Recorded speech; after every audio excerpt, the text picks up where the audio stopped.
unlike equities, which in theory have infinite upside potential, a bond. We're not talking about equities here. Come on. No, we don't talk about equities.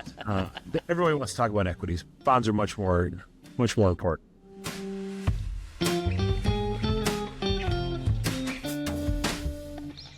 Hi there. Welcome to Madison's inaugural podcast, The Issue at Hand. I'm Chris Alamon, an investment director here at Madison, and here with me is Mike Sanders, head of fixed income and portfolio manager. How you doing, man? Doing well. So the plan of this podcast is to launch a new episode the first Tuesday of every month.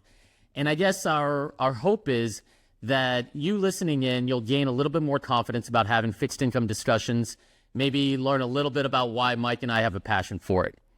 So I guess with that, let's get started. So Mike, I think one of the things that we want to tackle on is what we consider fixed income basics, fixed income risks. So I guess let me turn it over to you. Why don't you set the stage for us?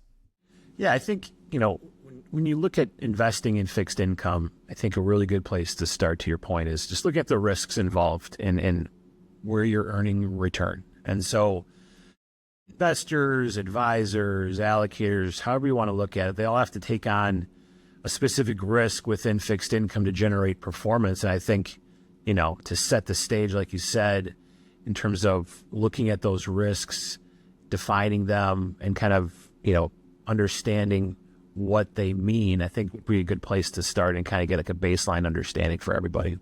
No, I think, and again, I think what we're trying to say here, what Mike was kind of getting at, was fixed income isn't boring. I think everybody needs to understand that there are nuances to it. It's not just coupon clipping.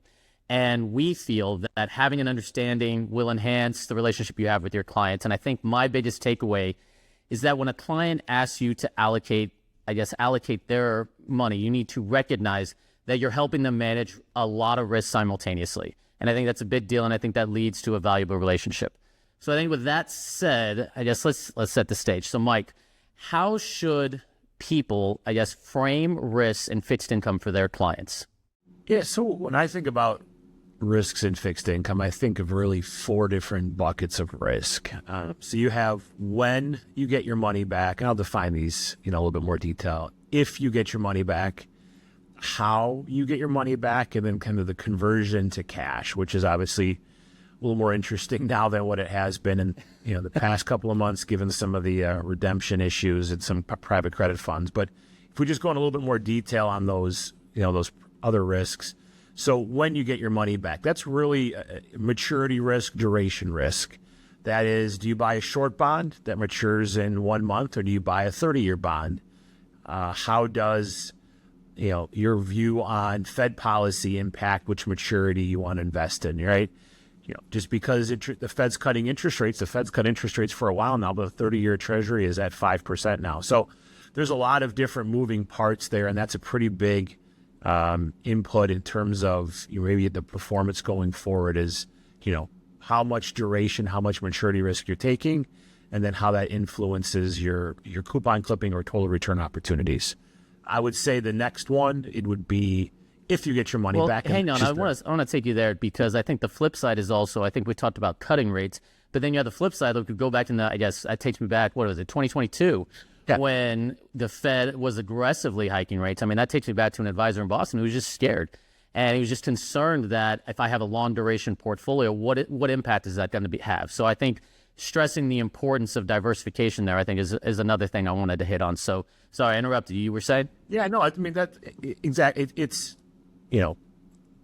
Fed moving up, Fed moving down, QE, QT, there's a lot of different things to think about when you're allocating a specific bond in a specific part of the curve, and kind of determining, what maturity makes the most sense for your client or your own personal, goals and whatnot. So, if we go to if you get your money back, that's, again, credit risk. That's, I buy a corporate bond, I'm going to earn a little bit of income, and I want that money to give it back to me in 5 or 10 years. And, bonds are, unique in the sense that there's really a capped upside, right? You get, unlike equities, which in theory have infinite upside potential, a bond.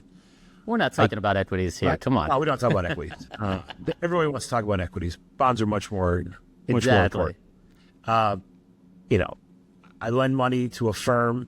they pay me back interest, but if they don't pay me back, I get a lot less. I can get back what I gave them, more or less 100 cents on the dollar par, but if they don't pay me back, it's a lot less. And so, that's a risk I think most investors, most individuals understand, lending money to another institution and earning some income back. That's probably the easiest one to understand is default risk, and that's really what you're getting paid for when it comes to if you get your money back.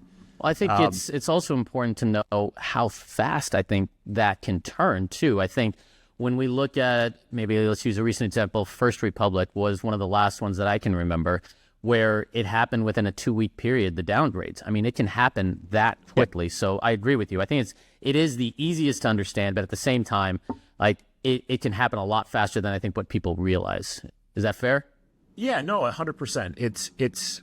It builds up and then it escalates, very, very, very quickly. And, that's why when you're investing, lending money to, other entities, you really have to understand all the different levers of that business and how they can pay you back. Right. And, that's pretty important, obviously, risk that you have to think about when you're lending money. And it changes very quickly in different environments, which is what we saw back in 2022. And kind of on that topic, in a sense, is that, how you get your money back. This is probably the best way to describe it would be, how maybe even if you get your money back and when you get it back changes with interest rates, right? If you have, I think the easiest way to explain how you get your money back is, a mortgage, and, you can buy securities that are tied to mortgages. And if I own a security that's tied to a mortgage that somebody has, if interest rates fall, that person is going to prepay their mortgage. It's going to give me back my money right when I don't want it to, quite frankly, because I want to lock in the rate as rates fall. And if interest rates are going up, I want them, they're going to pay it less quickly, delay their prepayments back to me. But in reality, rates are going up, so I want to get the money quickly back so I can reinvest it at higher rates. So that's a different risk. Again, it's probably a little bit harder for people to understand, but I think if you tie it back to any sort of mortgage, loan, whatever that is, that's a really good way to think about that risk. And you can get paid for that. You can get paid really well for that. There's different times when taking that risk, maybe spreads on mortgages versus corporates are really attractive. Then maybe you should allocate to more mortgages versus credit risk. I think that's kind of the environment we're in today. But I guess what would be the, we're saying all these things, that all sounds positive. What would be the downside of prepayment risk? Like, I guess if people prepaying their mortgages a little faster. Well, again, so let's say you buy a bond that's, you think it's going to have a 7-year maturity, and you've locked in 5%, 6%, whatever the number is. Interest rates fall and they pay back your money tomorrow. So I haven't locked up that money for 7 years. Right. I've only locked it up for a year. Now I got my money back now and rates are lower. So my reinvestment is a lot less. So that makes sense. Again, that kind of comes back to combining, when you get your money back and how, and there's a little bit of credit risk associated with that, and then sometimes as well. So it's probably the least understood one, I would say. If I'm just the typical advisor investor, it's kind of hard to understand what that means. But you can get compensated for that. You get paid to take on that risk, and that's just another source of return an investor could earn some income on. But I think it's important. The way you're linking these, all three of these so far seem very interconnected, and I think that will probably lead you into, I guess, what we're talking about, our fourth risk. Yeah, it's converting your money to cash, right? Yeah. And maybe there's two kind of embedded thoughts within that. It's maybe the bid-ask spread, if you will. So what I can buy a bond at versus what I can sell a bond at. But it's also the vehicle structure. So ETFs, mutual funds, have different liquidity structures than more of a private, a private credit fund might, with redemption caps. So, it's just how quickly and how efficiently, with little price impact, you can convert whatever your investment is to cash in your checking account, right? I think that's something that, people probably don't really think about. They just see the yield. And, they don't think about, well, how do I monetize that yield I've had? And now people are kind of understanding, oh, wait, okay, so that was when I was investing in private credit. Yes, I was taking, if you get your money, credit risk, I was taking other risks. But another big one I was probably taking on that I'm not aware of was getting my money back in my pocket. And so I think every once in a while it's good for individuals to understand the risk that you were taking on. Absolutely. I mean, I think it's definitely tough I don't even think people think about those 4 risks even linking together. So I think that's a good point. So I guess I got to put you on the spot for a second, Mike. So out of all of these, I know we listed 4 things and we know they're interconnected. Which do you feel, I think, is the most important in this current environment? Yeah, I think it's probably credit risk, but, given what energy prices have done recently and, changing thoughts on Fed policy over the next, 6 to 12 months, you could argue that, when you get your money back, interest rate risk is another one. But I would say if I was looking at a risk that, you're probably not getting compensated enough for at the moment, I would say it's credit. Now, there's old bond saying there's no bad bonds, just bad bond prices. And so when you think about spreads over treasuries and how that prices into a bond, how that moves to bond prices, there's, I would say, not a lot of bad outcomes getting priced into the credit markets. Their spreads are tight. There's not to say that names are going to default, but you're going to probably have, spreads move wider at some point in time just because they're so tight.